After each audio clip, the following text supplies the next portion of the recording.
अस्सलाम वालेकुम students, how are you all. हम बात कर रहे हैं फिजिक्स के क्लास 9 और हमने स्टार्ट किया था chapter number 2 that is kinematics. हमने इसका first topic that is rest and motion उसको देखा था। आज हम बात करेंगे इसके सेकंड टॉपिक पे that is types of motion.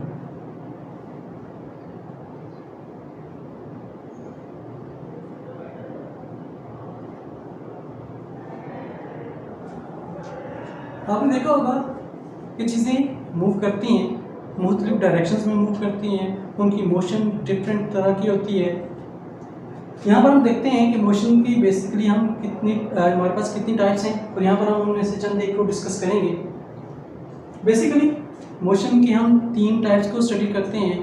उनमें जो सबसे पहली मोशन हमारे पास मौजूद है that is translation motion.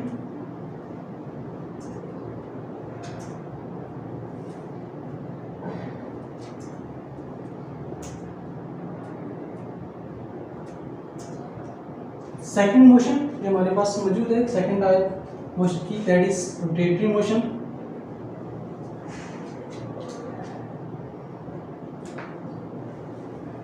And then third जो हमारे पास टाइप मौजूद है मोशन की that is vibratory motion.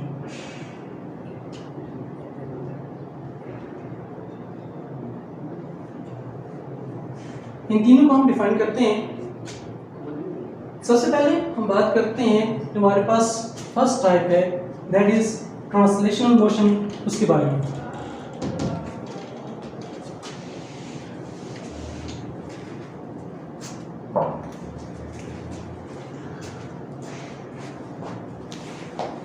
Translational motion,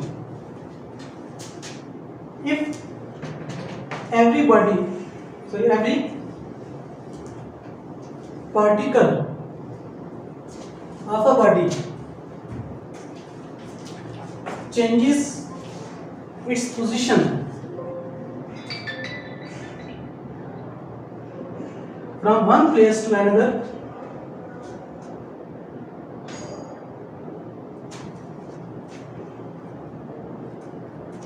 then this type of motion is known as translatory motion। क्योंकि अगर हम देखें कि कोई ऑब्जेक्ट उसके तमाम पार्टिकल्स किसी एक जगह से किसी दूसरी जगह पर ट्रांसलेट हो जाएं, किसी दूसरी जगह पर मूव कर जाएं, अपनी पोजीशन एक पॉइंट से किसी दूसरे पॉइंट पर शिफ्ट कर लें, तो उस मोशन को हम नाम देते हैं ट्रांसलेटरी मोशन। अब जो ट्रांसलेटरी मोशन है इसके हमारे पास डिफरेंट टाइप्स है। जैसे हम बात करते हैं कि कोई ऑब्जेक्ट इस पॉइंट से चल रहा है, ए पॉइंट से, और किसी बी पॉइंट पर चला जाता है। अब ए पॉइंट से बी पॉइंट तक जाने के लिए वो डिफरेंट वेज को चूज कर सकता है। कभी बिल्कुल स्ट्रेट डाउन कर सकता है, कभी वो कर्व पाथ बना के मूव करता है, कभी वो रैंडमली मूव करता है। कि एक बॉडी अपनी पोजीशन चेंज कर रही है, उसका हर पार्टिकल अपनी पोजीशन चेंज कर रहा है, पॉइंट ए से पॉइंट बी तक जा रहा है, लेकिन वो डिफरेंट वेज को चूज कर रहा है। सो इन्हीं बेसिस पे हम डिफाइन करते हैं ट्रांसलेटरी मोशन की डिफरेंट टाइप्स को। उनमें सबसे पहले जो हमारे पास टाइप आती है कि अगर एक बॉडी स्ट्रेट लाइन में मूव कर रही है, किसी पॉइंट ए से किसी पॉइंट बी तक चली जाती है एक स्ट्रेट लाइन में, तो इस टाइप ऑफ मोशन को हम नाम देते हैं rectilinear motion.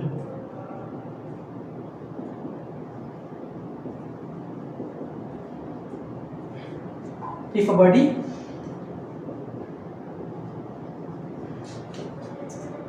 moves in a straight line,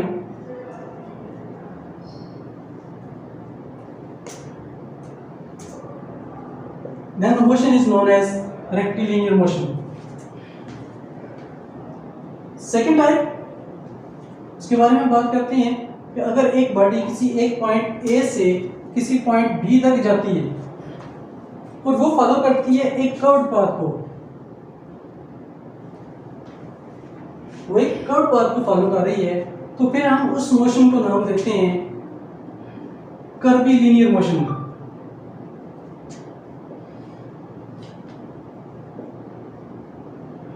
अगर एक बॉडी एक कर्व को फॉलो करते हुए अपनी पोजीशन चेंज करती है, then its motion is known as curvilinear motion. अब जब हम बात करते हैं कर्व की, तो हम कहते हैं कि अगर वो बॉडी उस कर्व पाथ पे अपना जो डिस्टेंस है वो ट्रेवल करती रहे, अपनी मोशन को जारी रखे, तो उस कर्व पाथ को फॉलो करते करते एक पॉइंट ऐसा आता है कि वो बॉडी वापस अपने उसी पॉइंट पर पहुंच जाती है जहां से उसने अपनी मोशन स्टार्ट की। इसका मतलब क्या हुआ कि हमारे पास एक सर्कुलर पाथ बन जाता है। अब अगर एक बॉडी किसी सर्कल के अलावा मूव कर रही है, देन हम उसकी मोशन को कहते हैं सर्कुलर मोशन। तो हम कभी को डिफाइन कर लेते हैं, if a body moves along a curved path, then its motion is known as curvilinear motion. And if a body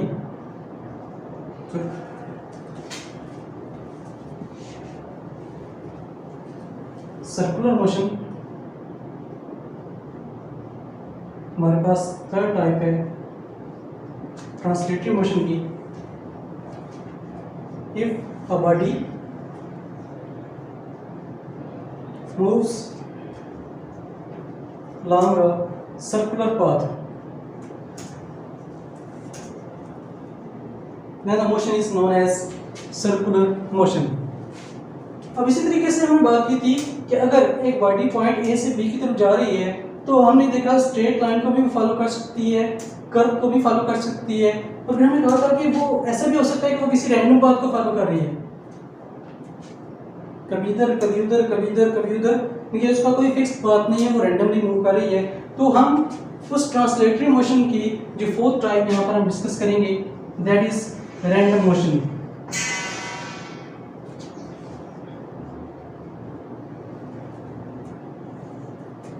If a body moves along a random path,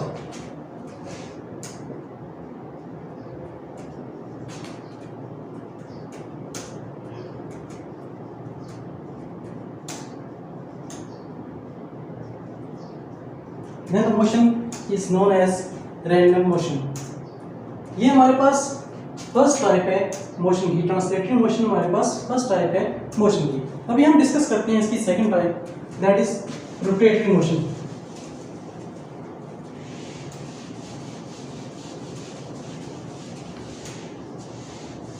हमने बात की अभी सर्कुलर मोशन की कि अगर एक बॉडी सर्कल के अलावा मूव करे, then its motion is known as circular motion. अभी हम बात कर रहे हैं second type, that is rotatory motion.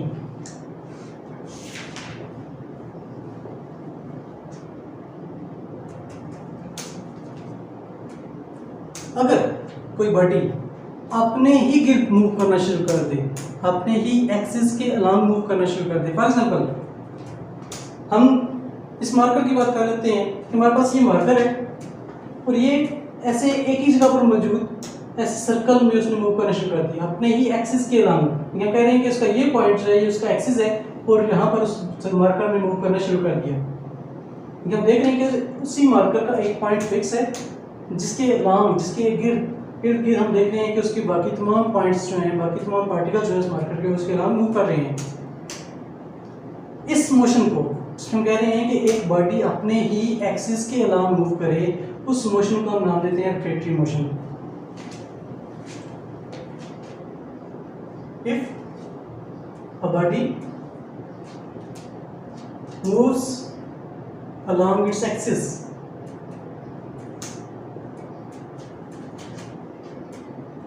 of rotation, then motion is known as rotatory motion. अब एक्सिस क्या है? ये एक इमेजिनरी लाइन है किसी भी बॉडी की। फॉर एग्जांपल हम कहते हैं कि हमारे पास एक गोल ऑब्जेक्ट मौजूद है, सर्कुलर ऑब्जेक्ट मौजूद है, जो कि यहाँ पर हार्ड सरफेस है। जैसे आप एक बॉल ले लें, आप एक डिस्क ले लें, और आप उस डिस्क के एक सेंटर पॉइंट को फिक्स कर दें और उस डिस्क को घुमाना शुरू कर दें, तो वो जो सेंटर पॉइंट होगा इसके परपेंडिकुलर जो लाइन बनेगी, यहाँ पर जैसे हम बात कर रहे हैं, यहाँ पर एक प्लेन के ऊपर मैंने एक डिस्क बना दी है, एक सर्कल बना दी है, एक हार्ड डिस्क बना दी है, और मैं यहाँ पर एक मार्कर को प्लेस कर रहा हूँ जो कि इस प्लेन के परपेंडिकुलर है। अब ये जो परपेंडिकुलर लाइन होगी इसको हम नाम देते हैं एक्सिस ऑफ रोटेशन को, एक्सिस ऑफ रोटेशन का नाम देते हैं। और हम कह रहे हैं कि अगर एक बॉडी एक्सिस ऑफ रोटेशन के अलोंग मूव करना शुरू कर दे, जैसे कि हमने बात की थी सर्कुलर मोशन की, तो सर्कुलर मोशन में हमने ये कहा था कि अगर एक बॉडी किसी सर्कुलर पाथ को फॉलो करे, जबकि यहाँ पर हम बात कर रहे हैं कि एक बॉडी अपने ही एक्सिस के गिर्द मूव करे। यहाँ पर ये कंडीशन थी कि हमारे पास ये बॉडी है और ये सर्कल के अलोंग मूव कर रही है। तो यहाँ पर कंडीशन क्या है कि ये बॉडी सर्कल के अलोंग मूव नहीं कर रही, बल्कि ये अपने एक्सिस के अलोंग ही मूव कर रही है। उसको हम नाम दे रहे हैं रोटेटरी मोशन का। हमारे पास जो थर्ड टाइप हमारा मौजूद है मोशन की, that is vibratory motion.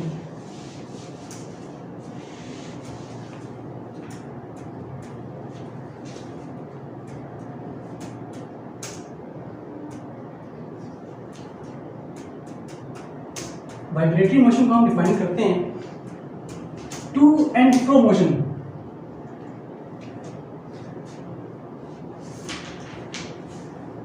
Of object is known as vibratory motion।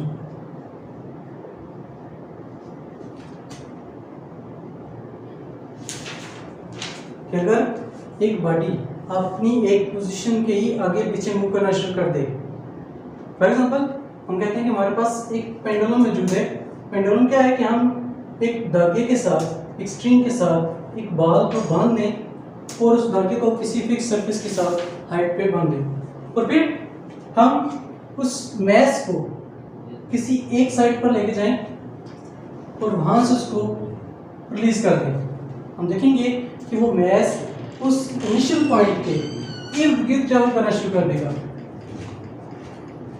यहाँ से इस तरफ, एंड देन यहाँ पर उसकी जो मोशन होगी वो स्टार्ट हो जाएगी। हम कहते हैं कि ये उसका ओ पॉइंट है जो कि ओरिजिन है, ये पॉइंट ए है जहाँ पर हम सब्जेक्ट को लेके गए थे और वहाँ से वो पॉइंट हम जब रिलीज किया तो वो जो मैस है वापस अपने ओरिजिन पे आएगा, ओरिजिन से देन सेकंड डायरेक्शन में पॉइंट बी की तरफ चला जाएगा और यहाँ पर वो mass to and fro motion आगे पीछे अपने जो उसका ओरिजिनल पॉइंट था, ओरिजिनल पोजीशन थी, उसके आगे पीछे ट्रैवल करना शुरू कर देगा। इस मोशन को हम नाम देते हैं वाइब्रेटरी मोशन। इसके हम एक और एग्जांपल ले सकते हैं कि हम एक स्प्रिंग लें और स्प्रिंग के साथ एक मैस को बांध दें और फिर हम क्या करें, उस मैस को नीचे की तरफ उसके ऊपर एक फोर्स अप्लाई करें